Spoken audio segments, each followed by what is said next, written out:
أعوذ بالله من الشيطان الرجيم بسم الله الرحمن الرحيم الحمد لله رب العالمين والصلاة والسلام على مبعوث رحمة للعالمين حبيب إله العالمين سيد خلق الله أبي القاسم مصطفى محمد وعلى آله طيبين الطاهرين اللهم كل وليك الحجة بن الحسن صلواتك عليه وعلى آبائه في هذه الساعة وفي كل ساعة وليا وحافظا وقائدا وناصرا ودليلا وعينا حتى تسكنه أرضك طوعا وتمتعه فيها الطويلة.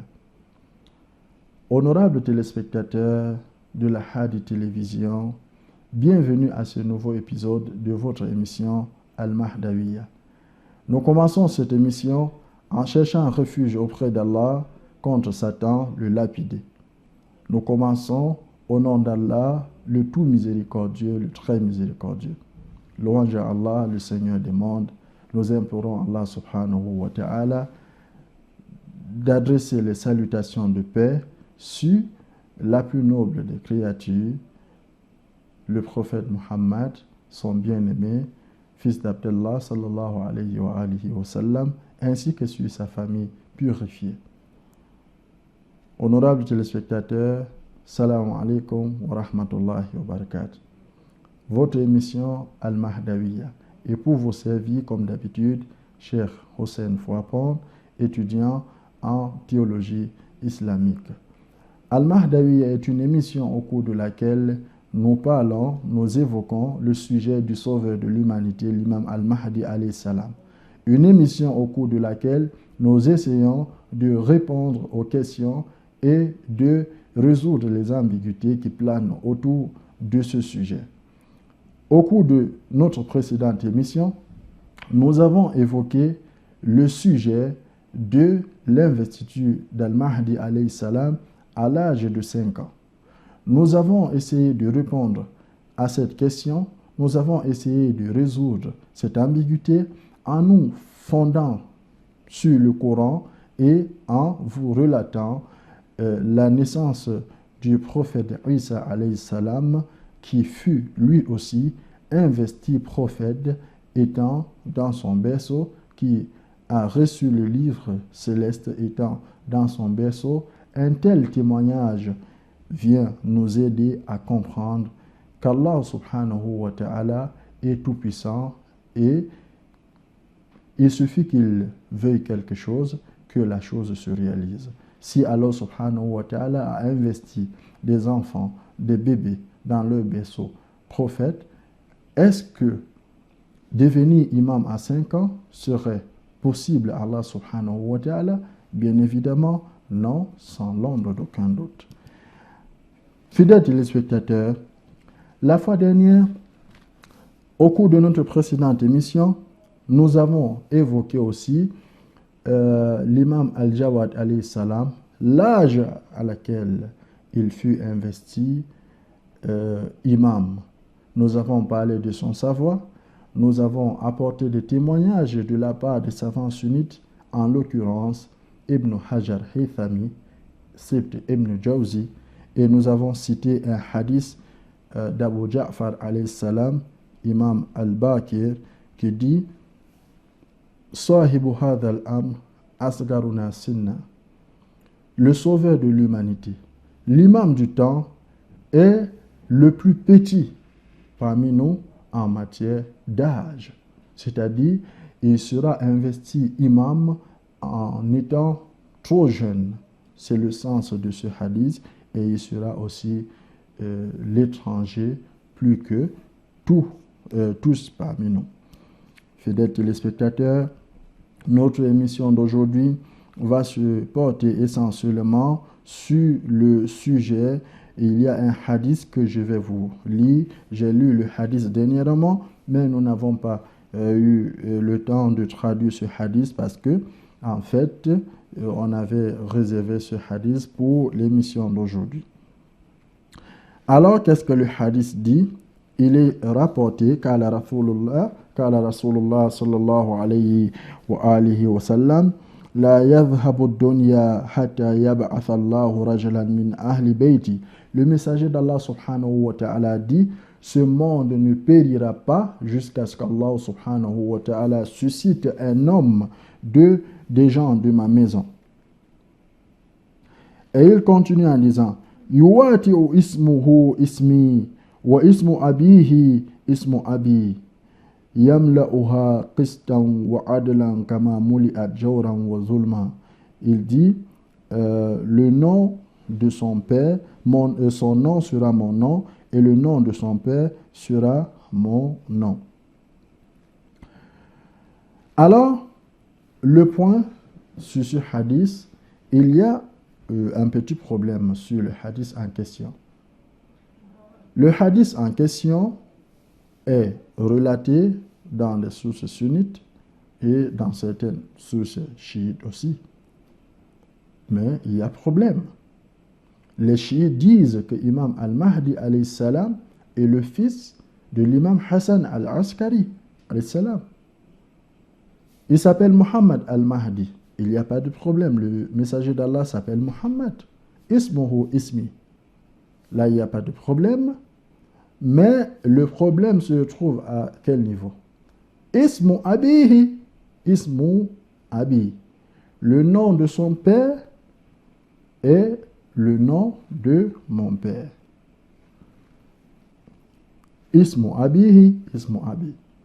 Le père de l'imam al-Mahdi alayhi salam s'appelle Hassan al-Askari, comme nous le savons tous. Le père du messager d'Allah sallallahu alayhi wa sallam s'appelle Abdullah, comme nous le savons tous. Alors, si ce hadith est authentique,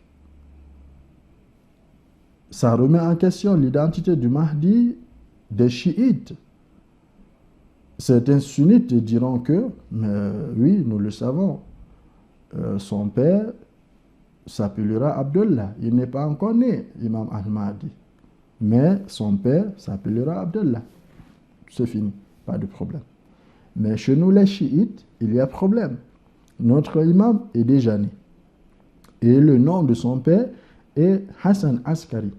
Contrairement à ce que nous voyons dans le hadith, contrairement à ce que laisse paraître le hadith, qui dit Ismu abihi, ismu abi. Alors, fidèles téléspectateurs, nous allons essayer de répondre à cette question en nous basant sur les commentaires des muhaddithoun, les commentateurs, des rapporteurs, des traditionalistes chiites.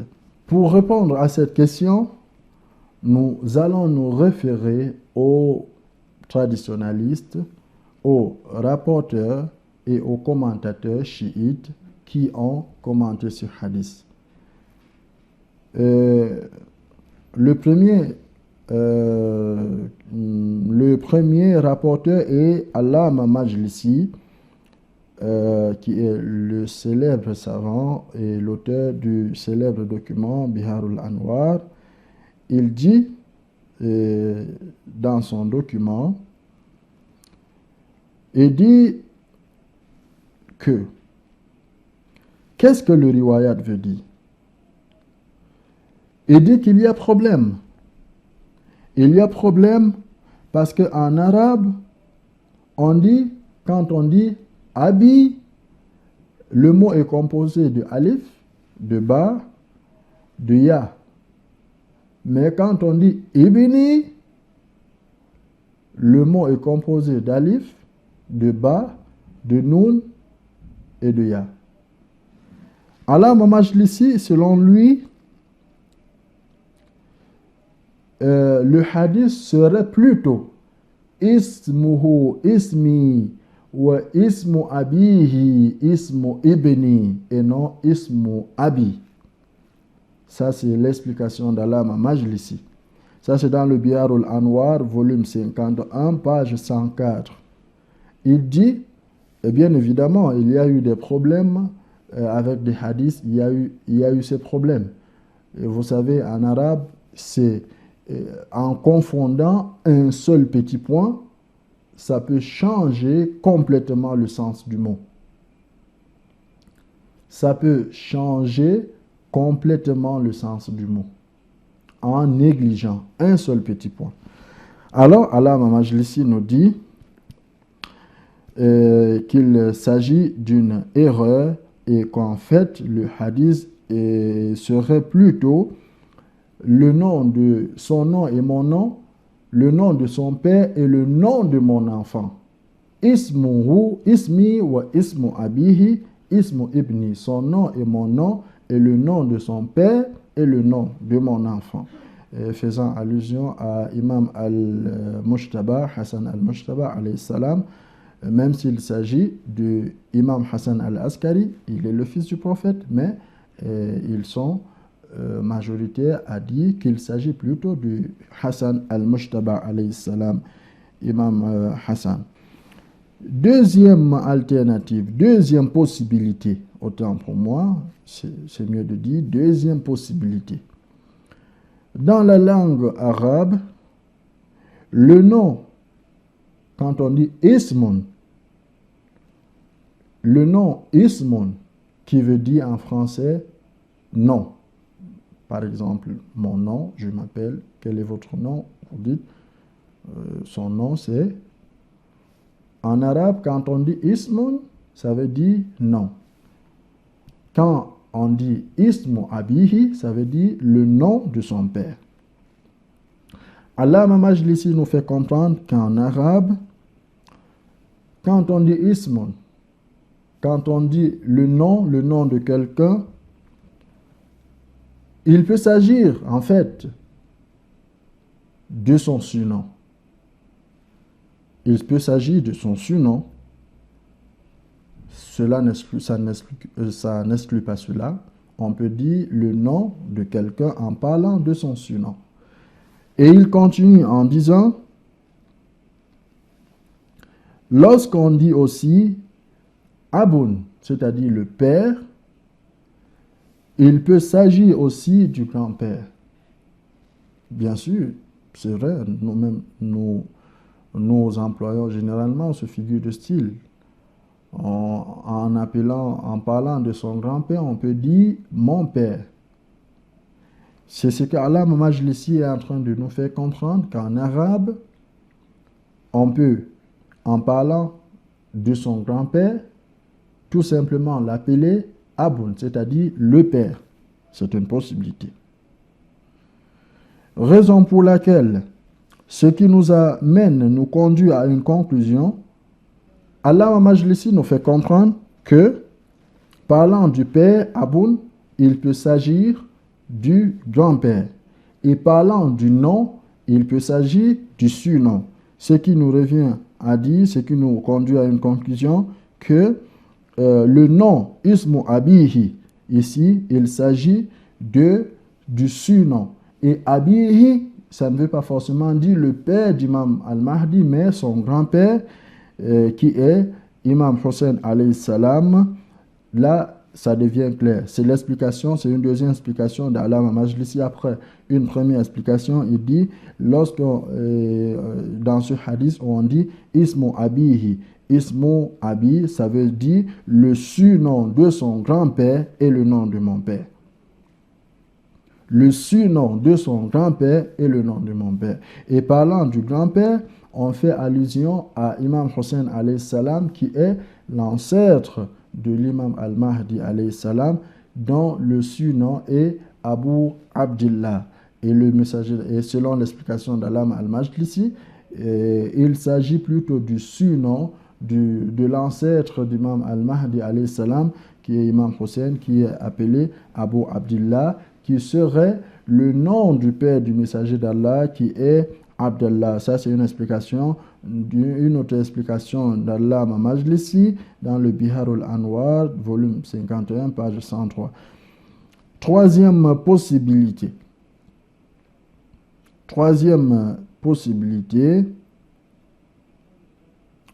Il est dit dans cette troisième possibilité, on continue toujours dans le même document, Biharul Anwar, toujours à la page 103, il est dit que Ismu Abihi, non, là on dit ici, on prend en considération le nom comme surnom et on laisse le père d'Imam Hassan al-Askari, alayhi salam, on dit Ismu Abihi, et ici, Ismun, ça ne veut pas dire le nom, mais ça veut dire le kunya, le surnom de l'imam Hassan al-Askari, alayhi salam, qui fut appelé, qu'on appelait Abu Muhammad. Abu Muhammad, c'est-à-dire le père de Muhammad.